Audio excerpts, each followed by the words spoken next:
Hiya folks, welcome back for more Let's Play the Pandora Directive.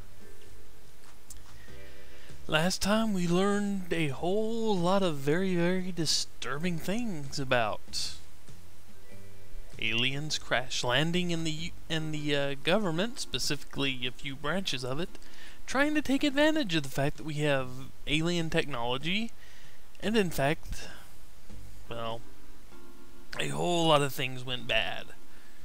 Alien technology led us into World War III, apparently, with anti-hydrogen. But the first thing we need to do, obviously, is take a look at this fax we just received. Well, I'll be darned. The fax machine still works. And let's actually take a look at it. Well, looks like my suspicions were correct. Now I'll just have to find out why Horton was posing as the Black Arrow killer. From the desk of Lucia Purnell. I have it on good authority that Dag Horton was an NSA agent and worked under a supervisor named Jackson Cross. Neither agent was officially assigned to work in this part of the country. I'm betting they have a little something going on the side. I hope this information helps, Purnell. You remember Jackson Cross, don't you? That big guy that, threatened us that we'd become the latest victim of the... Yeah, you remember him, right? Yeah. So, there's something going on here. We're not entirely sure what, but we're pretty sure it has to do with that power cell and everything else that we've talked to Malloy and Fitzpatrick about. So, now that we have a moment, let's go pay a little... let's go examine this warehouse, since we got, pretty much blown out of there to begin with. When I get to the waterfront warehouse, I'm a little surprised to see it still standing. From the smell of wet ashes, I'd guess the fire department got here in a hurry. They probably took away the charred bodies of Malloy and those government agents. At least Malloy went quickly. With any luck, I'll find something useful in here.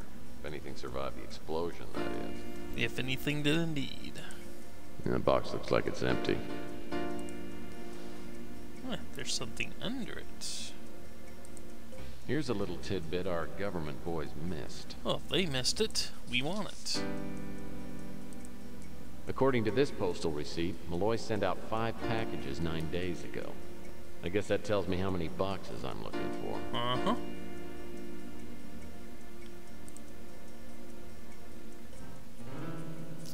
Let's see, there's not a ton of useful stuff in this warehouse. We won't have to examine too much, but first, let's get the stuff that kind of sticks out against the background here. Some names of Asian cities are printed on this piece of paper. Let's examine that. This flight schedule seems a little too exorbitant to be taken seriously. Is kind of interesting, isn't it? What's this? The NSA didn't get all of Malloy's notes. But we'll take it. I wonder what this item 186 is. Well, we will see. Release code 7 Alpha Charlie. Huh. Yeah, old shipping boxes. Can't move that. Let's see. I believe that's everything we need here. From that... Don't get stuck on the scenery. I believe the only other thing we interact with here... These pallets seem to be a little unsettled. So we move them. What's this? It's a safe, huh? An Everlock safe. I seem to recall there's a mathematical relationship to the serial number and the combination to open it. But we don't have the combination, do we? But what we do have is this little business card. So let's take a look at it. The Everlock titanium safe. And here is its code. And there's a mathematical correlation between this and the combination. That rhymed a little too well. Those of you who are math geeks will already have noticed something very suspicious about all four of these numbers. All four of these numbers are squares. 22, 31, 15, and 7. So, if you figured that out, you can open the safe. An everlock safe. Yeah. Seemed to... Okay, so we had 22, and we always start going to the right.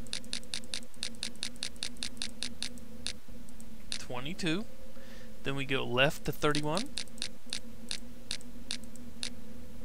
then we go right to 15, then we go left to 7.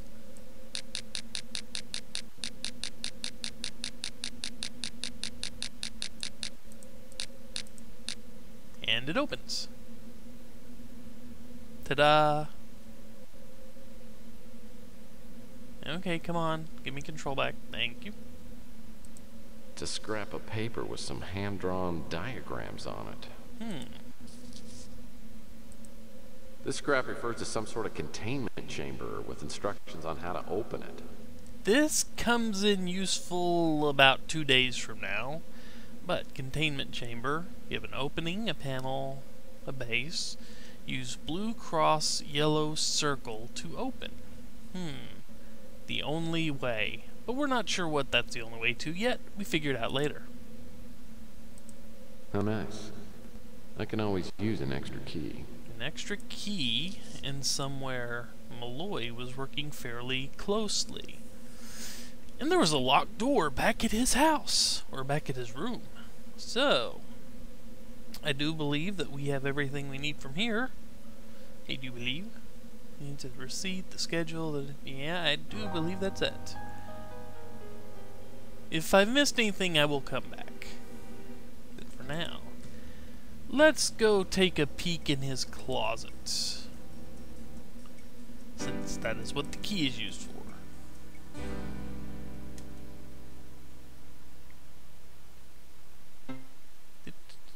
No, there it is. And we take the key. This looks like an old house. Yep.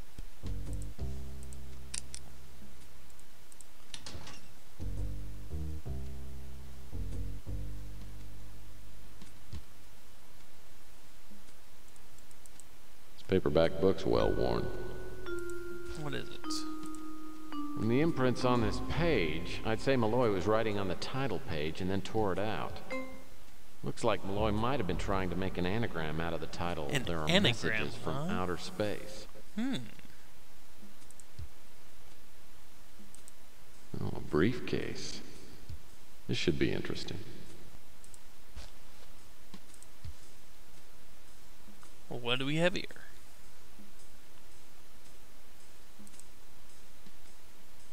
The Gate of the Sun, huh? This notebook must contain information on Malloy's work. I can't make out the writing. Looks like some sort of personal shorthand. I wonder. Maybe Regan could figure out some of her father's chicken scratch. So, it sounds like we need to talk to Regan.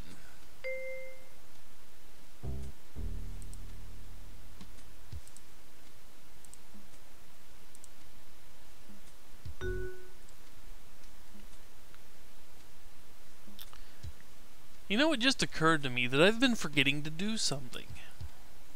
But we will do it. Yeah, we'll go ahead and do it right now. I need to save some time. There is something that I'm pretty sure I forgot to do.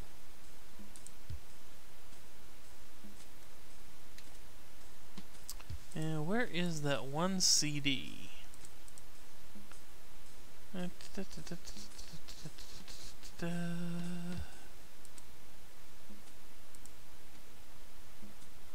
Not Malloy's disc. I'll have to edit in later. I'll have to go back and re-record it. But there was some stuff, or is it already in there? Nope, no CD found. Darn it. that CD I had that had that puzzle on it that I had to solve, it had a whole bunch of information on it about things, about this type of thing. And I forgot to look at it. Darn it. It is missing, isn't it? Yes, it is. Darn it. Darn it, darn it, darn it. Well, I will add that in a later video. But for now, let's go talk to Regan.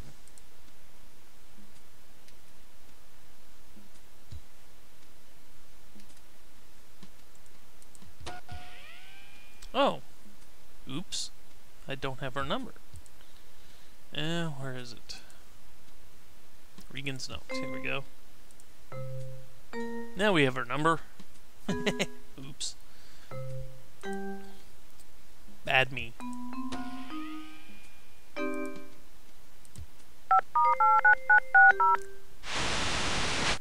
Hello, Tex Murphy. Decide to take me up on my proposition? We need to talk. Sounds serious. When do you want to get together? How about as soon as possible? All right. There's a lounge here at the Imperial. Meet me in a half an hour. Okay. That's... Yeah, I don't think we need to do anything else. So let's... San Francisco, the Imperial... There it is. The Imperial is in the new city. Not too nice, but a few cuts above the Ritz. I walk into the lobby, then down a flight of stairs to the lounge. I'm not looking forward to telling Regan what happened to her father, but she deserves to know, and I'm gonna need her help. Thanks for the bourbon.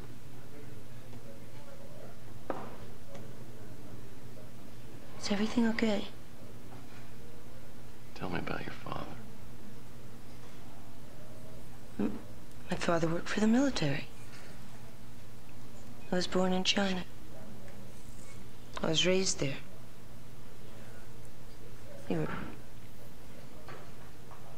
really pretty close when I was younger, especially after my mother died. And then, you know, we moved back here when he retired. Then he married that teenage gold digger. You know what I'm talking about. Yes, we do. And, we had a little bit of a falling out. I just want to see him again. I talked to your father last night. You did? Where is he? I want to see him. It's too late, Regan.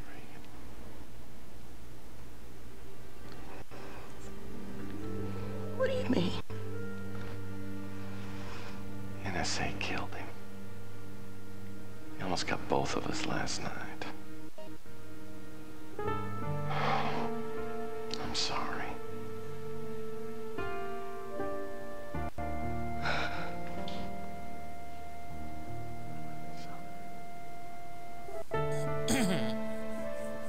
Excuse me. Maybe I should come. It's okay.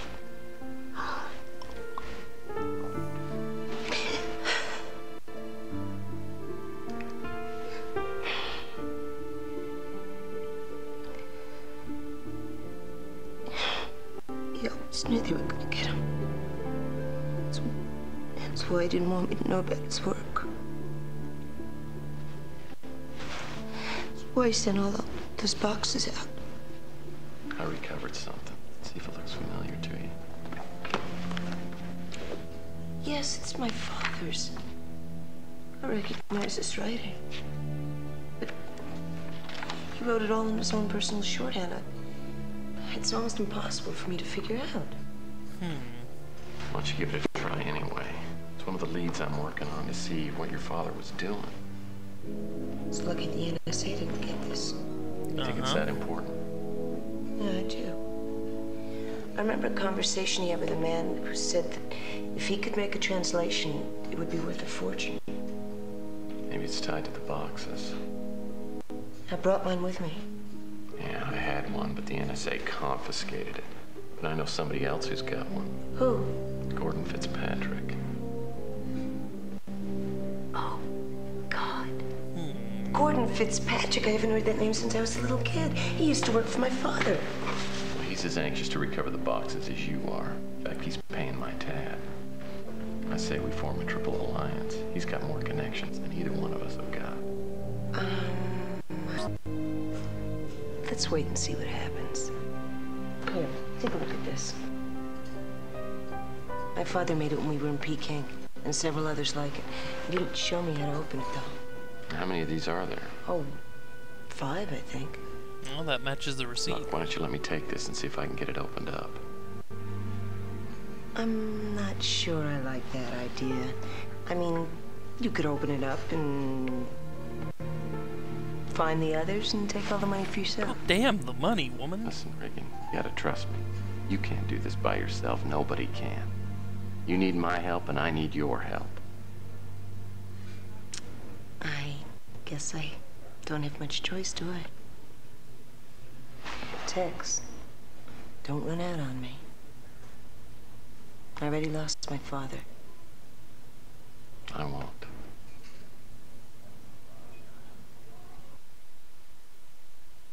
You know, there's something about that just unsettles me a little bit, but it's time to cut the video. It was time and a half about a minute ago, but I didn't want to break it up. So, when we come back, I will expound a little bit about what kind of bothers me about that video, about that little scene. So until next time, take care everyone. See you later.